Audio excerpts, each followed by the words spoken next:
is Christmas Eve. Good tidings to all. Okay. My mic doesn't work. A lot of things don't work. We are starting late, but it doesn't matter because this Christmas spirit is within us. All right. It may not be at One Jets Drive, but we are going to talk about everything that's going on in the building. So you better stay here right after the intro because we about to have a holiday hoedown right here, right now. Boy Green meets Booty. Help us get a jet chant here. Go. Oh. Okay. Come on in. Go. Okay.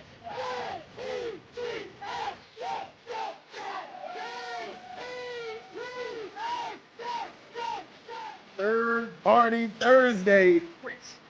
Chris joining us here on the program with the capital P here on the program. Wow, what an intro. I mean, Boy Green is known for having the intro, but Wudi, that was unreal, man. Thanks for the kind words. We are men of many names. My favorite Austrian Jets fan right there, baby. Boy Green. It's Wudi.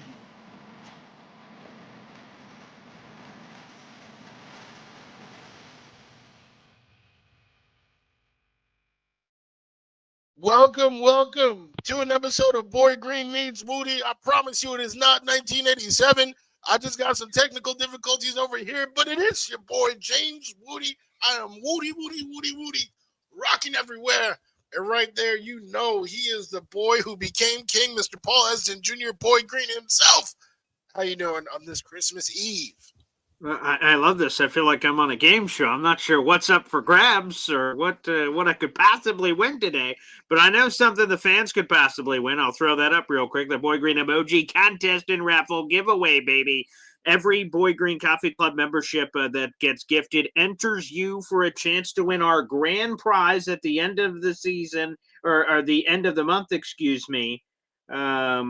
Which is interesting. Again, that'll be at the end of this month. So after the final 31st day of this month, on January 1st, we'll be doing a big giveaway. We'll be doing it at our Pop's house, and that'll be awesome. So again, every gifted membership gives you at least one ticket. Those are $2.99 a piece. You could always buy your Boy Green Coffee Club membership in the YouTube description down below, and also by gifting it. If you're watching on YouTube, just hit the money sign, baby, and also a salute. Whoever gifts the most memberships this month will win our custom emoji brought to you by our good friend Snowball. And currently, number one Austrian Jet fan has retaken the lead. He has 38 memberships gifted this month. Chef Kevin Gilbert at 37, and we have a bunch of people tied at 30, including but not limited to FL Phil 98 for Lillian Big D, Ed Vargas, and a most recent addition as well, where we're seeing a couple other people in the mix, like Jimmy Jets, who also has 30 gifted memberships this month. So it's going to be getting pretty spicy here for the holiday season, but happy holidays, Merry Christmas, Woody. Yes, absolutely. You already know it's the most wonderful time of the year, decking the halls. Well, I guess it's not. It's actually not the most wonderful time of the year for the Jets, right? This is same old for us. Playing games that have absolutely no standing for the playoffs. The only thing we can do is play spoiler to others. That is something that we have done time after time after time after time. That's for sure, unfortunately. And, hey, we may not even get a chance to play spoiler if the Chiefs win on Christmas tomorrow. The Bills will be locked into the 2 seed, and I don't know who they're going to – I don't know what their plan is for benching or resting or anything of that nature. But, yeah, if the Chiefs, beat Pittsburgh, then, well, that's going to be all she wrote, folks. And then I'll see what Buffalo does, which, again, will kind of take away our – let's spoil it. Let's ruin the Bills' chances. There'd be nothing to ruin from that standpoint. So let's hope they got something to fight for. That'd be fun to go back and forth because, hey, it's going back to school for Jeff Ulbrich. His first game as the Jets interim head coach was against Buffalo back in Week 6. Where so much promise and hope and fighting for first place. I don't know what the hell we're fighting for this time, but, shout out to old Jeff Ulbrich for that. But I do want to start off the show with the positive news. We've been waiting for days on the edge of our seats. Olu Fashanu. Now, he's out for the season. That's the bad news for, he's not going to be playing in the final 2 games. He was officially placed on IR earlier today, which sucks for Olu. But the great news is that he did not break a bone in his foot. He did not blow out his Achilles. We didn't get a Liz Frank Instead, it's plantar fasciitis for Olu, and he may need surgery at some point this offseason. But long story short, that was the best possible news we could have received. So salute to Olu. Thank God. This Jet season has been a disaster, but the good thing about it, a lone bright spot, or one of the lone bright spots, was Olu Fashanu's playing, knowing we got a left tackle the present and future. So I'm just glad that the injury wasn't worse. I wish he didn't get injured at all, of course, but that's the one I feel positive about. So a massive Olu Fashanu injury update, both last night from Jeremy Fowler saying, hey, it's not going to be as serious as people thought, and then this morning officially when Jeff Ulbrich spoke with the media. Yeah, absolutely. Just a quick shout out to Morning Woody's comment. Cracked me up for sure. With the microphone from Radio Shack, but hey, it is I guess not great that he even got injured at all, like you said, Boy Green. But best case scenario, it sucks with these offensive linemen, and we got spoiled with the Brickenshaw Ferguson, never getting hurt, not missing a game his whole career, right? We got spoiled, and now we have guys like AVT who just can't stay on the field. We drafted our new left tackle Olu Fashanu. He was able to learn behind Tyron Smith, right? He didn't have to play. He wasn't thrown into the fire straight from the beginning, and yet still somehow, some way, that injury bug is here, just biting feet. So it definitely stinks. Hopefully, this isn't a. Hopefully, it doesn't open up the floodgates, because that's something, right? With Mekhi Becton, right? He had a very solid rookie year, and then all of a sudden, next thing you know, he has the one injury, and then we don't see him for like 30 straight games. You know what I'm saying? So hopefully, this is just a little nick, and he'll be good to go. You said there was an injury bug biting the feet. Was that the injury bug or Rex Ryan? What was going on there? Hey, Rexy, is that him behind me? Rex, is he watching? Hey, now, what size is that? Anywho, we'll put that aside. Let's bring up the other injury note, Woody. This came out today, and it was quickly dispelled. So this morning, Jeff Ulbrich speaks in the media, and he's like, Rodgers, he's going to be sort of up in the air. And media's like, whoa, what? There's a chance he doesn't play. It's like, I would bet he plays, but who knows? So he kind of left it mysterious. And we're like, damn, is Aaron Rodgers not going to play? Aaron Rodgers spoke right before our show. He said, I'm playing. So that ended all that hoopla. Although he said he's dealing with an MCL, which is another injury in the long list of injuries that Aaron Rodgers battled this season. But yeah, he's like, there is zero chance that I'm not going to be out there. So he completely dispelled all that noise. So Aaron Rodgers will be the starting quarterback for the New York Jets against the Buffalo Bills on Sunday. So all that noise was quickly quieted.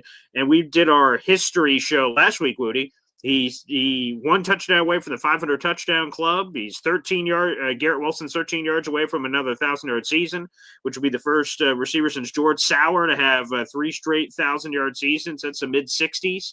And then he joined, again, all those other wonderful nuggets that we talked about before, that elite list of 80-plus catches, 1,000 yards in his first 3 seasons. So there's still a lot of historical nuggets to get, and Aaron will have every opportunity to get that on Sunday against the Bills. Yeah, I mean, he's a tough man. He's a tough man. I mean, when I saw his knee bend the complete opposite direction against the Vikings, and literally, right, he was about to go in the blue tent, and there was a flag. So the drive continued. Didn't even miss a snap. He's a tough man. But also, if you want to point out, the games that he played directly after that weren't his best. So I'm not sure, if you have been enjoying post-bye Aaron Rodgers, we might have to say bye-bye to post-bye Aaron Rodgers, because now he might be back, limited, statue, and, throwing picks, because that's what we were seeing leading up to the bye. So hopefully, it pretty much it seems like he's just calling the shots now, right?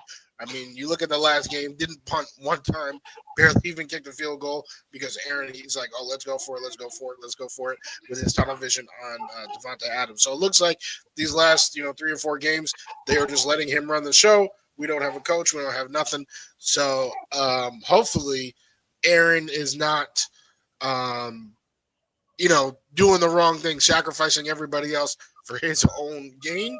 But we'll see. We'll see, because it very much could end up being that's exactly what he's doing. He just wants to be in the record books. That's all he cares about. Which again, hey, I said it when Rodgers looked like he was going into the blue medical tent this past game, and he was at $4.99. I put myself in Rodgers' shoes of like, I need to get that 500. You can wheel me out there, and I'll just kind of do a soft pass, do whatever I can to get touchdown pass number 500. Because there is a realistic path where these final 2 games of the season are the final 2 games of Aaron Rodgers' career. Again, there's a path where he plays next year for the Jets. There's a path he plays next year for somebody else. There's a path that he's retired. There's all kinds of paths that exist out there in the universe, which is why I'm sure Aaron Rodgers wants to savor this as much as ever, and that he's on this hell-bent mission to play in all 17 after the Achilles. That seems super important to him. And the fact that he's got Devontae and everybody else with him to put up some of those stats. So, we'll see what happens with old Rodgers. Rodgers continues to say he doesn't expect to have a future conversation with the Jets and anywhere in the near future. And a lot of people, I think, have misinterpreted or mistook that. To me, I think he's just being honest. We don't have a GM. We don't have a head coach. Who the hell is he going to be talking about his future with? Woody? And, okay, you could say maybe Woody should be, like, sort of talking about it. But I think it's good news that he hasn't, because Woody should allow that decision to be in the hands of the next GM and head coach, to be honest with you. So if Aaron's like, yeah, we already talked about it, I'm feeling great, that would be a bad sign of already sort of indicating where the Jets are leaning, which for a GM and head coach coming in to hear, hey, you're getting Rodgers no matter what, they could go, ooh, okay, that could potentially make the job less attractive. Like I said, we've made a lot of cases why Aaron may be the best quarterback option for 2025 immediately based on the lack of other options. But again, let that next GM and head coach combination make that choice. So that'll be sort of interesting to see what happens there. Peter Schrager believes that Louis Riddick interview is coming this week, by the way. So around the Christmas holiday, somewhere in here, he believes that Louis Riddick GM interview is happening. I think it was Pelissero was the one who believes the Jets are going to take a little break for the holiday. So we'll see what's ultimately true, because the Jets are going to be very public with their information after they complete these interviews. That's going to be coming out on social. I mean, they've been taking a break all year. I don't know if they deserve a break for the holidays. But yeah, I think that's a very fair point with Aaron. I feel that could also be applied to Garrett. I know a lot of people are talking about Garrett Wilson. Oh, is he, demanding a trade? I mean, who's he going to demand the trade to? Say with the GM and the head coach. I think we just need to hold our horses, kind of see where the chips fall, and then from there, now that's how everybody's going to be, looking at it, right? That's what Aaron's doing. That's what Garrett's doing. The fan base seems to be the only people that are not doing that already. Making their mock drafts and making their predictions of what's going on. But the fact of the matter is that there are so many ways that this team can go. It's not a crossroad where it's like left or right. I mean, they can literally go any direction that they see fit. And I don't want to say I'm excited to see it, because I'm almost certain that they're going to make the wrong choice, but it is interesting. It's interesting to see. Yeah, let me throw this one at you, because it's Garrett Wilson obviously has been a point of conversation probably for the most of the part of the season, because there was the Aaron Rodgers, Garrett Wilson, they're on the same page, and the offseason, training camp, they look on the same page, all of the fun highlight clips and everything. Garrett Wilson appears frustrated with his role. It seemed like Aaron Rodgers and Devontae Adams were having a love fest on Sunday of trying to force touchdown pass number 500, and throughout the game, it just felt like every play was Devontae, and when it missed or went incorrect, and you're like, oh, where was Garrett on play? Oh, wide open. Like, it just seemed to be a little bit of a rub there. So I'm curious, what's your take on Garrett Wilson's frustration and lack of involvement in the offense, knowing everything I just said, which is true. Again, Aaron looked like he was forcing into Devontae and trying to force a moment to happen. Like, you didn't want to throw it to Xavier Gibson, right? You didn't want touchdown 500 to be to Xavier Gibson. Like, anyone who was open, he wanted it to be a special moment. He tried to force it. But I ask you that knowing that Garrett Wilson is the 4th most targeted player in the NFL this season, behind the names of Justin Jefferson and Jamar Chase and Malik Neighbors, number 1 on that list. He has 2 games fewer than everybody else. They've been forcing that motherfucker the ball. That's for dang sure. But I'm curious, though. That's what a lot of fans have had frustration with. Garrett Wilson speaking out saying, oh, yo, what the hell? Where's Garrett Wilson at? And then I was going, well, he's the 4th most targeted, receiver in the league. So it's kind of a battle of identity there for some of the fans who have been kind of picking sides on this. Where do you stand? I feel like the fans. I don't even want to say, because we got fans, right? And Sure. they watch, and I don't want to insult anybody, but I definitely, I would say this specifically about the targets. After the bye, it does seem like Aaron has been feeling himself, right? He's been on a better page with Devontae, and I do think, yes, it has been clear that he's been force-feeding Devontae targets. It's been very clear, actually. Since the bye, Devontae's been targeted 48 times to Garrett's 33, all right? The last 2 games, it's 24-12, right? So he's doubled up on Garrett. So that's where, like, the last 2 games, it definitely has looked like that, which is very interesting because the defense, based on what I've seen, like you said, Boy Green, there are a lot of times where Garrett is open. If you're simply just reading the field, I think Garrett should have more targets. And you saw that when Devontae first came. It seemed like the defense was keying in on Devontae, so Garrett was eating. I don't even think I've seen the defenses change. I haven't seen a lot of double coverage on Garrett. It's just that Rodgers, feeling better, feeling more confident, feeling more mobile, is just forcing it to Devontae more. And, Devontae, right, no one was saying anything against the Jags, right, when Devontae nearly had 200 yards. Based on what I know about Garrett, which, of course, I've never spoken to him personally, only one person on the screen has, and it's not me. But I will say that it seems like winning has always been super, super important, right? And he obviously feels like he's one of the best receivers in the league.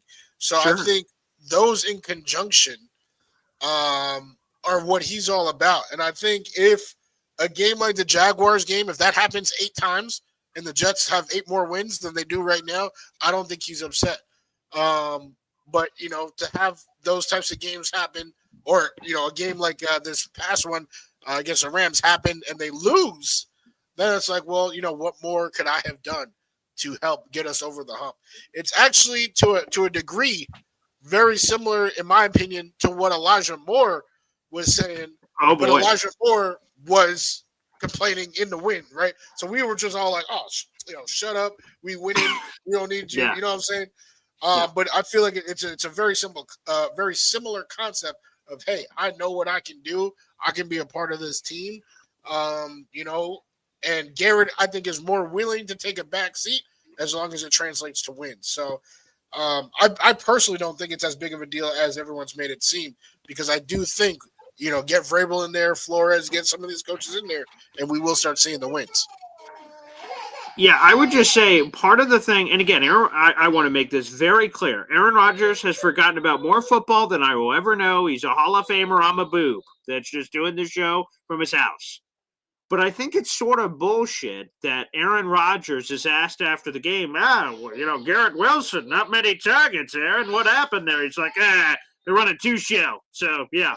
Oh, okay. Right. And they were. You go to the analytics of the numbers that they indeed were running 2 shell. But Devontae Adams was eating against this quote-unquote 2 shell defense. So, like, you're making it seem like it's an excuse of, I can't get into the ball because 2 shell. Well, you got the ball to Devontae Adams, and he's running against that same 2 shell defense. So, like, that's the thing that I'm just kind of like, that seems like a bullshit excuse. Because, like I said, it seems like I was just playing college football. Let me just lay this on the table. I was just playing the college football video game last night, Woody. And I'll be honest, hand on the Bible, Boy Scout honor here. Okay. There's a couple plays I call. And as I come out to the line of scrimmage, I'm like, and I said in my head, I'm throwing it to fucking square. I don't give a shit what defense it is, who's covering him, what. I'm like, in my head, hike the ball, dance around a little, square. And you know what? That didn't work out for me great yesterday. I threw a pick 6. I'm like, son of a. I didn't think about it. I didn't care if anyone else was open. It's just in my head. I'm like, square. Give it to the ball, square. Okay, Devontae on the fade route to Aaron to Devontae on a fade route on the left hash. It immediately got deflected, and Garrett hike slant wide open, and it was on 3rd and 4, and that was at least a first down, if not a touchdown. But Aaron, just like old dumbass over here, went, I'm throwing it to square. It's square all day. Square, square, square. Square, square, bluebird, 22 red cobra. Woof, woof, woof, woof, woof. I'm throwing it to square. That's what he did. And he's done that a lot. And again, when you have 198 receiving yards, 135 of the 198 that came in the final 4 minutes, I'm like, oh, I'll just shut the fuck up and sit in my back seat. But again, in these moments where things aren't going swimmingly, which has happened a lot for the Jets this season, then you're like, we got some questions to bring up with it. But I think you're right. Again, he's the fourth. Garrett Wilson is the fourth most targeted receiver in the National Football League. He has not been this diva all year of after every game going, where's me? I didn't hear him after the Jacksonville game going, nice, Devontae, but where was I? It didn't feel like that to me. So I think a lot of it is overplayed. I think part of it is we're in the middle of another shitty season. Garrett is an ultimate competitor. He wants to win games. The Jets are eliminated from the playoffs. They're asking Garrett the same, and no offense to me, but these same dumbass questions after every game, the same thing. Hey, Garrett, what's your emotions like after your 30th loss in a row by 400, loser? It sucks. Oh, why do you think you guys suck so much and can't score points? Garrett? He's like, not sure. Above my pay grade, basically. And like you could just feel him getting more agitated because obviously he's agitated with the situation. The media is doing their job asking the questions, but what is Garrett supposed to say at a certain point? So that's why I think there's going to be some better vibes, hopefully, a new GM and head coach that people are in love with. Win some softball headlines of, Vrabel seems to be a popular name. If they hire him, I'm sure the Jets are going to get some rose petals thrown at their feet. They're going to get all kinds of messaging thrown across here. And whoever the new regime is going to sit down with Garrett Wilson and have some big boy conversations about the future. And those conversations should include a new contract extension and talks about that. So I think that's the part that should fire up Garrett. But right now it sucks, but I think we're going to have some different vibes in the offseason. So this doom, gloom, I've talked to his brother's cousin's Gardner's nephew who thinks maybe on the right day he's going to request a trade. Like, okay, I don't give a flying hoot what any of these people say because, like I said, it's just noise right now. Yeah, it's definitely noise, and I completely agree with that sentiment. You can say we're being overly optimistic, but I don't even think it's a matter of optimism or pessimism. I think it's realism. That's what I think it is that you literally have no idea who the coach is, who the GM is. You've had 3 statistically solid years despite, the shady play at QB. So it's actually a very logical conclusion to assume that, this next year with a new coach could be the best year yet. And I wouldn't. If I'm Garrett Wilson, there's no way I'm trying to get rid of Davante Adams. I mean, that duo is unbelievable. And if you look around the league, I don't think these guys are in a rush to get rid of each other. T. Higgins might want to get paid, but he knows the value of having Jamar on the other side. Devontae Smith and A.J. Brown, I mean, these duos run the league. Only the Chiefs really are a team that doesn't have a duo, but, whatever black magic they doing, all right, we don't have the black magic. So we have to do what these other successful teams like the Eagles, like the Vikings, right, with Addison and Jettas, right? I think we need that Davante Garrett duo. We need that duo. Speaking about what is this, match game? This looks like match game.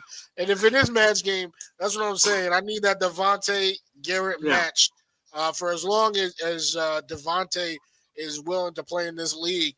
That's a very formidable duo. It's a top 5 duo in the league. So, and I don't think Garrett wants to get rid of it. I think the fans are, and that's what annoys me so much. They see Isaiah Davis have a good game, and they're like, you know what? What can we get for Brees? In the offseason. Oh, Quantas Stickers, I love his story. Should we trade DJ Reed right now? Like that, they keep doing that. And then they're surprised when the team sucks because there's no depth, and there's no this, there's no that. So having Garrett Wilson, yes, he's a great receiver. Well, guess what? So is Davante Adams. We need them both moving forward. And I think this was an interesting comment, and I think this says something to me. I don't know if it does. Maybe I'm reading too much into it. it had to have been on McAfee, I'm pretty sure. So Aaron talked about the pay cut again and then the mentoring the young quarterback. That 100% happened on McAfee. But there was a moment where Aaron openly talked about how if he was going to, and about this whole pay cut thing, about he coming back and Devontae coming back, he said, obviously, we got to alter our contracts to bring us both back. Like, Aaron just kind of threw that in there. And when I heard it, like, I think that's something Aaron and Devontae have talked about, even though they're not talking about that publicly. Like, hey, man, if we're going to do this, we obvious, like, it's not even like, oh, maybe we have to. Like, it's obvious. NFL insider Peter Schrager for Fox Sports, he said a prerequisite to Aaron and Devontae even thinking about coming back is a pay cut. And we've sort of accepted that with Devontae, but like for Aaron, it sounds like it's something we'd be asking of Aaron. Like Devontae, it seems clear because he holds the cards. If he doesn't, he says, F your pay cut, he's getting cut or maybe traded. But then why would he do the Jets a solid in that case if we got to that point? So Devontae holds the cards. But the fact that Aaron said that piqued my curiosity, like, oh, this is something they've talked about. Oh, man, if this regime wants Aaron back, it sounds like Devontae and Aaron are all about figuring out whatever that could potentially look like, which, to your point, Woody, should be incredibly exciting. Garrett Wilson's stock increased. We had some very passionate, some people could use heated, some people could use other words. We had very passionate conversations early in the season where I was like, challenging Garrett, hey man, you're playing number one corners, you're facing certain kinds of coverage, like we need to see you go to another level, right? You can hear my daughter in the background screaming, hello. That's what people are asking about with this Davante Adams situation. And I think with there it is again. You think with that combination, though, that it sounds like they've discussed it a little bit. And again, Garrett has really taken off since Devontae has shown up to have that other person that's drawing away coverage. Because Xavier Gibson wasn't doing it. All due respect to Alan Lazard wasn't doing it. James Wudi, all these other cool cats and customers were not getting it done as a Robin. Just for a fun fact for you guys, the only time that the Jets had two receivers get 100 yards and two TDs, not two TDs, one TD, 100 yards and a touchdown each was Alan Lazard and Garrett Wilson in the first Buffalo game. Just letting y'all know. Oh, man, what a dropski bastard, though. Like, so he has the bad drop against Jacksonville, and then the 2 or 3 drops this week. Like, good night, man. What the hell? It's been tough. It's been tough. I can't lie. But yes, I mean, Garrett, and this is what I was saying, right? For people who say that, like, oh, Garrett needs Devontae. That's not what I'm saying. Because Garrett had 100 yards before Devontae got here. Multiple games. He was fantastic in the Bills game. He was fantastic in the Vikings game. What he probably needs was the change from Nathaniel Hackett. That's what he needed. But, he was, he had a slower start than we were expecting, but then he played well. And then Devontae got here, and then things were even easier, right? And I think that's what it is. It's just ease. Let's make things easy. I feel like too many times fans especially are like, oh, he's great, so we don't need this, because he's great. We're not going to make things easier. But guess what? Getting additional players, getting more good players makes things easier on the existing great players around. I would say another example of that is like Hassan Reddick, or even like an edge rusher. I've seen Matt O'Leary put up mock drafts, and people are like, oh, we don't need an edge rusher. But an edge rusher is going to make the job of Sauce, whoever is back there at cornerback, so much easier. That's what we want, is everyone playing easy football. So I think for Garrett, it's not that we necessarily need, but it would make things so much easier that why wouldn't you have Devontae and even Aaron come on a pay cut? I really think that's the best path forward. All season I've been saying, keep Devontae, keep Rodgers. Once Devontae got here, I've been saying it, and I think I'm gonna keep on saying it, unless my boy, the number one Ghostbuster in the world, Sam Darnold, if he wants to come back, but he don't want to come back. Why? We don't deserve Sam Darnold, so it don't even matter. The chances are non-existent that Sam Darnold's coming back. Because again, if you're Sam Darnold, I think one of two things are happening. Again, on my morning show today, I not demanded, I advocated, I pounded the table why I think trading for J.J. McCarthy would be sort of interesting, because I think the Vikings are keeping Sam Darnold on a crazy long-term deal, or he's going somewhere else on a crazy long-term deal potentially. And again, technically speaking, The Jets will be in the market for a quarterback potentially. Sam Darnold will be out there potentially. If Sam Darnold has options, which he's of course going to have, there's going to be teams throwing unbelievable Baker Mayfield, Geno Smith, $150, $200 million deals at Sam. That's what I believe. Maybe I'll be surprised he doesn't get that kind of crazy money. I think he's going to get somewhere in the ballpark of 45 to 50 million per year on like a 3 or 4 year deal. That's what my gut says. We'll see who's ultimately right. Maybe it'll depend on how these playoffs turn out for old Sammy. He might be a friggin' 12, 13, 14 win wild card. Unfriggin' believable. That is a thing. That's unbelievable. I'm just like flabbergasted with how the NFC's kind of turned out with that crazy NFC North that we could have. Can you imagine that? Like a 14, 15 win, whatever it is for the Vikings traveling to play. Like, who would that be? The NFC South, the Atlanta Falcons. Come on, man. That's funny. But so long story short, if Sam would consider coming here, oh my God, getting Sam Darnold back to again, I don't think it's going to happen. I want to make that clear. But if Sam was open to it, I would totally want Sam back. 27-year-old Sam Darnold coming back in here to conquer his ghosts and to come back here and be able to do it all again and have Garrett Wilson to throw to and Brees and everybody. I mean, that'd be friggin' sweet. Again, my gut tells me he would want no part. He would have a million options. Staying in Minnesota, I'm sure, would be incredibly attractive because he's like, shoot, I found something with this Kevin O'Connell guy. Don't want to leave him. This is great. And I could get paid a bag of money. And maybe he'll just, like I said, choose somewhere else. People have brought up Tennessee and these other places. I have no idea. But maybe that'll be incredibly intriguing to Sam. But I want to make it publicly clear because we haven't talked about it a lot because the chances, I think, are small. That's why we haven't. But I would welcome Sam Darnold back with two big fucking open arms if Sammy wanted to come back home. Yeah, I mean, I never wanted to get rid of him. I still lose sleep over it. What could have been if we made that trade with the second overall pick and actually built around him like we said we would. Of course, he's been fantastic. I would love to have him back. I don't think he's going to come. Like, if I personally was Sam Darnold, I would be laughing on the call. Yo, you want to come back to New York? You don't eat shit. That's what I would tell whoever the GM is. Yeah. I don't think he's going to stay in Minnesota. I mean, they drafted JJ for a reason. They just did the whole stopgap QB thing with Kirk Cousins.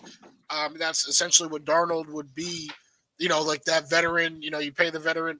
I think they really want to mold JJ from scratch, and they were doing that. They were in the midst of doing that. I think they were going to start Sam Darnold anyway without the injury because they were gung-ho on developing a QB the right way. And I think but he is playing way better than any of us could have thought. I mean, 32 touchdowns. I mean, these would be records for the Jets. I mean, this is unbelievable. That's true. I think he's so good that I think you're right. I think they brought in Sam and almost gave a handshake. Sam, ball out this year. JJ's going to be watching it, and he's going to replace your ass next year, and you're going to get it back from somebody else. But I don't think they had any clue that Sam would be playing like this. So they're like, whoa, folks. I know we said we're going to let Sammy walk, but damn, look at Sammy. Like, it's the Family Guy thing of like, do you want a boat or the box? Oh, the box could be anything. The box could be a boat. Sam Darnold. We could go for Sam Darnold, or we could go for J.J. McCarthy. It could be half of Sam Darnold. You know what I mean? Of what he is. Maybe just go, shit, we'll take Sam Darnold. Plans change. Sure, we wanted J.J. McCarthy. He was a top 10 pick, but Sam's playing so great. See you later. J.J. McCarthy, send you somewhere else. We don't even know if you could be as good as Sam. And then they could regret it forever. They let Sam walk out the door, go to some team, keep dominating, and J.J. McCarthy either never comes back fully from the injuries or what have you, and then all of a sudden we're talking about something different. So I know we're going on all kinds of asides here, but that one to me is super worth mentioning, obviously, with everything that we got going on there. I do want to throw this one out there too, Woody, just because it was in the headline. The Jets might be having another kicker, pal. They signed Greg Joseph, another kicker earlier today. He's joining the practice squad, so they haven't officially moved on from Anders Carlson yet. But he's joining the practice squad for the New York Jets. This would potentially be their fifth different kicker this season, which I believe would set a brand new franchise record for most kickers used in a single season. So look out for that history happening there as well. So just want to make sure you got that in before the end of the show. Yeah, I mean, honestly, the kicking, somebody actually brought this up with like the new kickoff rules, and then now all these kickers are, terrible. we've seen Justin Tucker, Sure. Young Wei Koo, Yes. Kyrie Fairbairn. These are guys that were like the best kickers. I think I named the 3 most accurate kickers, career wise, in the league. And they all have been missing key kicks, game losing kicks.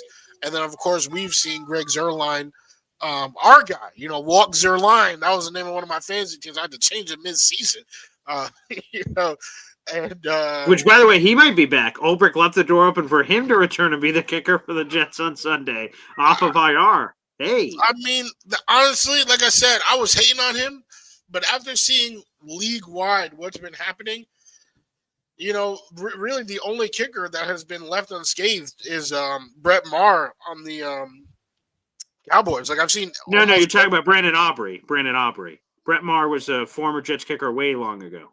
Oh I guess. Aubrey's the one who's kicking like 1,050,000 yarders. Yeah, that's Aubrey. You're right. Yes. Aubrey. Sorry, I got my wires tied. Something happening, but he also was a former Jets kicker that did go down there to Dallas. So, I remember Brett Maher, big leg, good guy. But no, Brandon Aubrey, he's been mostly unaffected all year long. He's been awesome this year. Everybody else, I feel like everyone has had at least, So, if it's Greg, I mean, these games aren't, live or die or anything. Yeah, I guess that's true. So, anyway, however you want to do it, if it's Greg Zuerlein or Greg Joseph or anyone. Let's do it. Who knows? Aaron's going to probably keep going for it on 4th anyway. Hey, fuck it. I mean, we're out of the playoffs. Who gives a shit now, right? Like, I know we're, like, getting all argumentative. Not me and you, but, like, in general, the people are, oh, man, Jets, why'd you go for it from 4th and 2 from the 30-yard line? We're fucking 4 and 10. I don't know. Who gives a shit? We're just fucking throwing it around. I don't know. So, one thing I just want to say, I know there's been a civil war going on in the comments. I want to say, because too many people group Geno, Sam Darnold, and Zach Wilson together. Former Jets, yes. Whereas Geno, he was literally like when he left New York, he was a bum. He was terrible. The Jets had every right to move on from Geno. Absolutely. Yes. Exactly. And he did not see the light of day for years. Yes, 7 years, I believe it was. Yeah. And then, of course, hard work, all that, congratulations, for him in Seattle. That is not at all what happened to Sam Darnold. Many people among the league was like, his situation kind of sucks. Did he look great that last year? No. But he was traded to be the guy in Carolina. They were like 3 draft picks, a 2nd, a 4th, and a 6th. That's not nothing. That's not, hey, see at the Geno Smith. He left at the end of his rookie contract, God bless, and then bounced around for 3 or 4 teams as a backup. He got traded for a 2nd, 4th, and a 6th, people. Yes, and that was the plan. They didn't draft a QB. Like, no, that was their plan, was Sam Darnold. It looked promising. They started off 3-0. The franchise fell apart. I mean, they're still kind of falling apart, if you ask me. So then he bounced around a couple more years, and boom, now he was signed in Minnesota to be the 1-year starter. Now, who knows? He might be, a franchise guy over there. That is not at all what happened to Geno Smith. If Sam Darnold was on the Geno Smith trajectory, we still wouldn't be hearing about him until 2030, right? Like that is the issue. With Zach Wilson, are we not hearing about him? He's not QB2. Zach Wilson is garbage. And the people in the comments who are saying, oh, my God, if we had Zach Wilson right now, right? Zach Wilson won more games last year than this season. Like I said, it's Christmas, so I don't even want to insult anybody. But I'll say this. Is that look how many points Zach Wilson was responsible for versus the points that Aaron Rodgers was responsible for. Look at the kickers, right? How many points the kickers were responsible for. And then, of course, look at the defense. That's why quarterbacks alone do not play the game of football. It's not one-on-one. There are 53 men on a roster. Offense, defense, and special teams matters a lot, especially when it comes to winning games. So the Jets did win more games. They did win more games, and perhaps if they had this year's Aaron Rodgers last year, Who knows what could have happened? But I promise you right now, if they had this year's Zach Wilson on this year's squad, we would have the first pick guaranteed. I don't think we would have won. Here's my last comment before we sign off. Speaking of former Jets, I didn't know Jamison Crowder was still in the league. 2 touchdowns with Jaden Daniels over the weekend. I saw Jay Crowder, and I'm like, that must be another one, because something else happened where there was another former Jet that I thought scored touchdown somewhere, and I saw just the first initial, a period, and then the last name. I can't remember who it was, but I'm like, oh my God, is that the former Jet? And I went to look it up. I'm like, oh, different name. I'm like, oh, no, it wasn't. And then when I saw Jay Crowder, Washington, second touchdown of the day, I'm like, no fucking way. He's still in the league? And I went, oh, my God, that's Jamison Crowder, the former Jets leading receiver a season or two, coming there for Jay Crowder. So some clam chowder for Jamison Crowder. Unbelievable. I did not have that on the bingo card, but there you go for old Jamison. So it's good to see he's still getting it done. He's only 31. I thought he was much older than that. I thought he was like 38. By this time, but shout out to old Jameson for getting it done with Washington. He had the game-winning touchdown against Philadelphia Eagles. Wudi, you've got 400-plus people in the room. Guys, like the video. Hit subscribe. Awesome. Thanks for joining the show. And Merry Christmas. We're only a handful of hours away from Christmas actually hitting. We'll be back on tomorrow morning for Boy Green Daily at 7:30 a.m. In the middle of Christmas festivities. Hopefully you guys can join us there. And Wudi will be doing it again on Thursday, brother. Yes, absolutely. For those who celebrate, I hope you have a very Merry Christmas. We are all part of the Jets family, but I hope you guys have a wonderful time with your individual families, and just be merry. There you go. No better words can be said there. Enjoy your Christmas Eve, folks. Enjoy your Christmas coming tomorrow morning. And like I said, we'll be on for Boy Green Daily tomorrow morning. And then the day after Christmas, we'll be back on for Boy Green Meets Woody coming up at 3 o'clock. Thanks, everybody, for tuning in. Happy holidays. Take care.